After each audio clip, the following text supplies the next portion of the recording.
큰 그림 그리겠습니다. 빅픽처 토마토 투자클럽 신기수 전문가입니다. 안녕하세요. 예, 안녕하세요. 신기수입니다. 네, 그러면 오늘의 주제입니다. 현재도 중국 증시가 크게 밀려 내려가고 있습니다. 차이나 리스크 점검하겠습니다.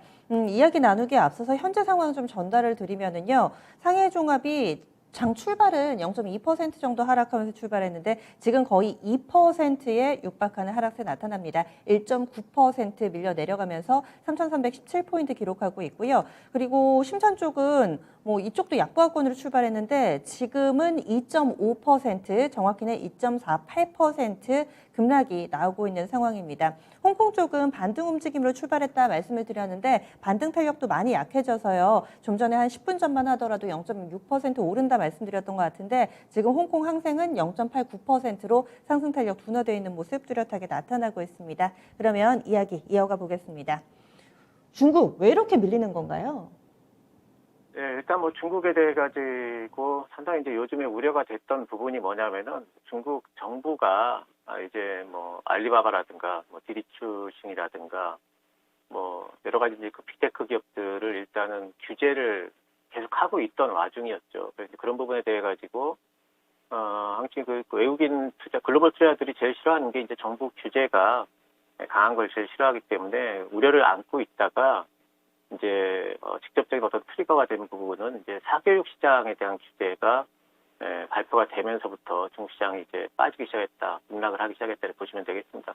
이번에 발표된 이제 사교육 시장과 관련된 부분은 시진핑이 직접적으로 이제 학교가 교육을 책임을 져야 된다. 이제 빈부격차 때문에 그렇죠. 이제 뭐 급속하게 지금 경제가 성장을 하다 보니까 빈부격차가 굉장히 심화되고 그래서 앞으로 이제 그런 부분들을 줄일 수 있는 방법이 이제 아무래도 이제 교육의 평준화다 이래서 사교육 시장은 이제 못하게 했습니다.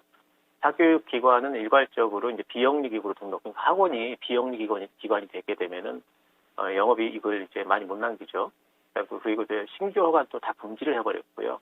온라인 교육 업체도 그동안에 등록되었던 것을 허가제로 지금 바꿔버렸고, 또 사교육 기관들은 이제 상장도 금지해버렸고, 또 상장 기업들이 지금 사교육 사업을 또 투자하는 것도 금지, 외국인들도 사교육 사업 투자 금지, 이렇게 하면서 이제 상당히 좀 우려감들이 크면서 증시가 빠졌는데 사교육 금지했다고 해서 이렇게까지 빠질 일이냐 이렇게 생각이 되지만 지금 중국의 사교육 시장 규모가 올해만 해서 7,300억 위안, 이게 우리나라 돈으로 130조가 넘습니다. 그렇기 때문에 굉장한 이제 시장이 묶여버렸다. 그러니까 GDP에서 130조라는 부가가치가 사라진다는 거기 때문에 그런 부분에 대한 우려감들이 있으면서 빠지는 거고요. 어쨌든 이 모든 것들이 중국의 디지털 경제가 지금까지 이제 민간 기업 중심으로 굉장히 발전을 했는데 이제는 빅브라더 모델이라는 그러니까 정부 주도로 이제 가는 것 아니냐. 이렇게 되면 이제 상당히 좀 이제 글로벌 투자자들 입장에서는 밸류에이션을 낮출 수밖에 없는 그런 요인이 되기 때문에 오늘 뭐 보니까 미국 쪽에서는 이제 캐시우드 쪽에서는 중국의 ETF 펀드의 이제 그 비중을 또 굉장히 많이 깎았다. 지난번에 7%에서 2%로 깎았는데 또 그 이하로 깎았다 그러니까 굉장히 이제 미국 쪽에서도 우려를 하고 있고요. 또 한 가지는 이제 이것과 맞물려서 이제 시기적으로 또 미중 보이급 회담에서 또 중국 쪽에서 굉장히 또 강경 발언들을 많이 내놨죠. 그래서 미중 갈등 같은 것들 여러 가지 또 이제 커지는 거 아니냐 이런 우려감까지 다 지금 합쳐지면서 중국 증시가 이제 긴 장대봉을 어제 그저께 냈고 오늘까지도 지금 하락세를 지금 보이고 있네요. 네, 저도 동일한 생각을 했거든요.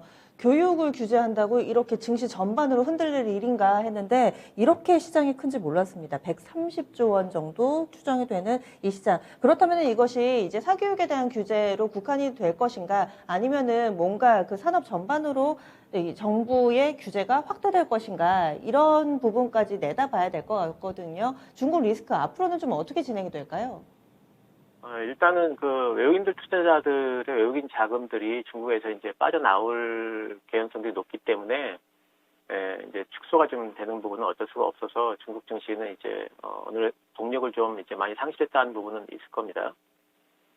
그래서 이제 조금 어느 정도 중국 그 연말로 갈수록 저는 중국과 관련된 부분들은 또다시 또 이제 부각이 되지 않을까 싶은데 왜 그러냐면 지금 미중 1차 무역 협상 트럼프 때 했던 게 지금 이제 이번 올해 연말에 종료가 됩니다. 그럼 추가 협상을 해야 되잖아요. 근데 이제 그런 부분에서 지금 미중 간의 갈등이 봉합이 안 된다면은 추가 협상이 난항을 겪을 테고 또다시 관세 전쟁 이런 것들이 발발될 우려 같은 것들이 부각이 될 수가 있고 내년 2월 달에는 이제 지금 도쿄올림픽 하고 있지만은 북경 동계올림픽 하거든요. 근데 이걸 또 이제 미국이 인권 문제 같은 걸로 또 보이콧할 가능성도 얘기가 되고 있고요. 그래서 이런 부분들이 전부 다 이제 4분기 이후에 오히려 더 큰 어떤 글로벌 증시의 변수로 작동할 가능성이 있다고 생각을 좀 해야 될 겁니다. 그래서 앞으로 하반기 때는 계속해가지고 중국 리스크를 좀 쳐다보면서 투자를 하셔야 될 것 같고 단지 이제 단기적으로는 중국 증시가 이제 갑자기 급락을 했고 자금들이 이제 많이 빠졌고 단기적으로는 낙폭과대에 있는 어떤 분들이 좀 있기 때문에 브레이크를 잡으려는 움직임은 뭐 오늘 내일 중으로 나올 걸로 생각은 합니다. 하지만 이제 브레이크 잡은 이후에 이제 추가 상승 동력이 얼마나 될지 이런 부분들은 조금 더 이제 지켜봐야 되겠고 연말로 가면서 또다시 하방 압력들이 더 나타나지 않을까 이렇게 생각을 하고 있습니다. 이에 대해서 의견이 좀 분분한 게 국내에서도 중국은 상당히 중요한 교역국이기 때문에 우리가 같이 된소리를 맞을 것이다 라며 부정적으로 해석하시는 분들이 있는가 하면 한편에서는 중국에서 빠져나온 자금이 같은 선상에 이 신흥국 동일선상에 있는 우리나라 증시 쪽으로 유입될 것이다 라며 반사이익을 생각하는 분들이 계시거든요. 어떤 시각이세요? 일단 중국이든 우리나라든 전체적으로 지금 글로벌 투자자들 입장에서는 패시브 자금을 운영하는 데 있어가지고 동일한 선상에 놓고 자금들을 운영을 합니다. 그래서 중국에서 자금을 빼게 된다면은 같은 비율로 우리나라에서도 자금이 나가는 그 개연성이 높기 때문에 그렇다고 지금 뭐 지수가 엄청나게 높게 올라와 있는 상황에서 액티브 자금들이 엄청나게 왔다 갔다 할 것도 아니라서 저는 중국이 만약에 흔들리게 된다면 우리나라도 일단은 같이 흔들릴 수 있는 개연성이 높다. 한 번은. 그리고 나서 나중에 또 우리나라가 먼저 반등이 나오는 한이 있더라도 중국이 꺾이게 된다면 우리나라도 좀 부정적일 수밖에 없다는 쪽에 무게를 싣고 있습니다.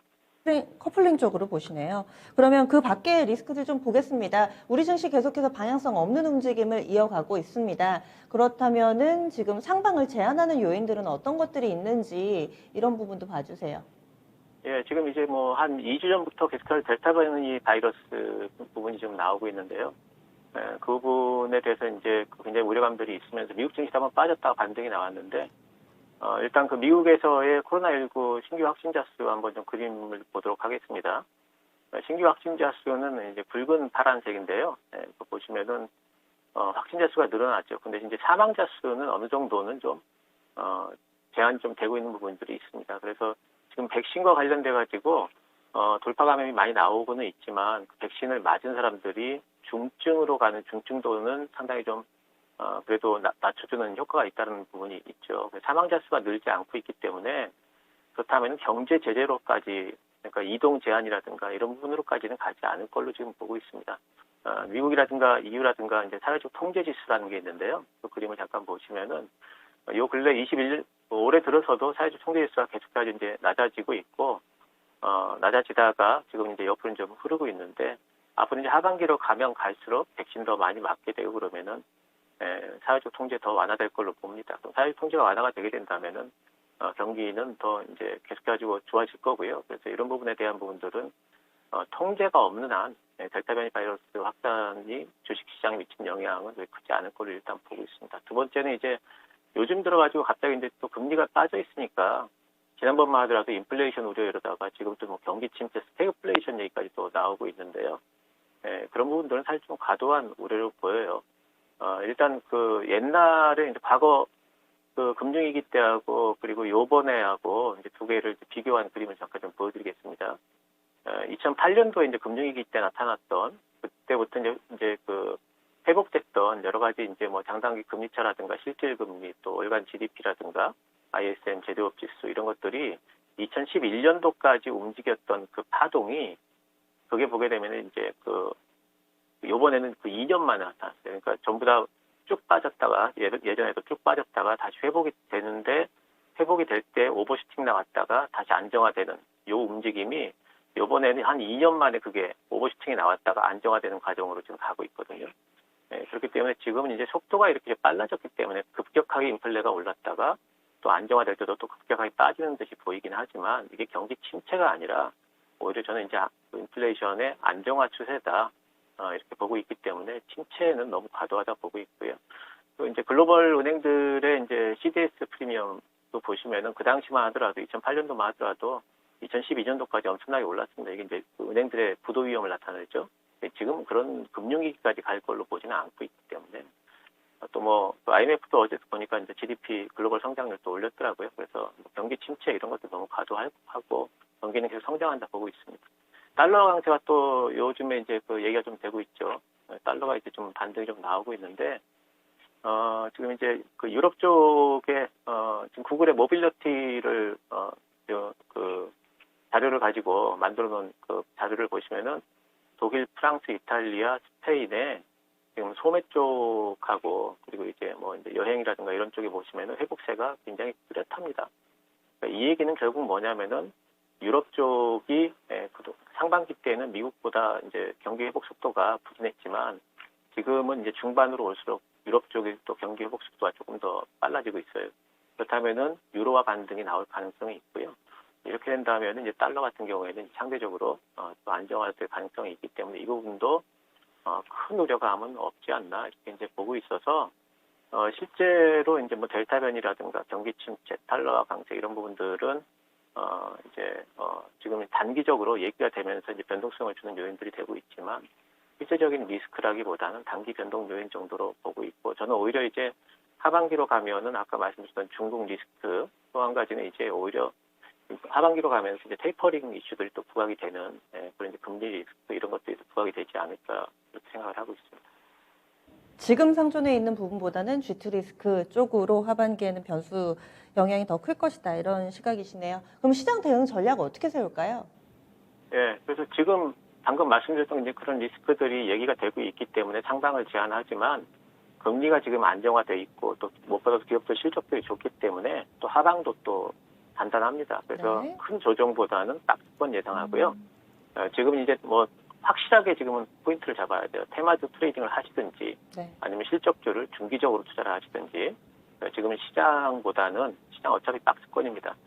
종목의 투자 포인트를 확실하게 해야 될 필요가 있다 이렇게 말씀드리겠습니다. 그래서 큰 그림 한마디로 정리해 주세요.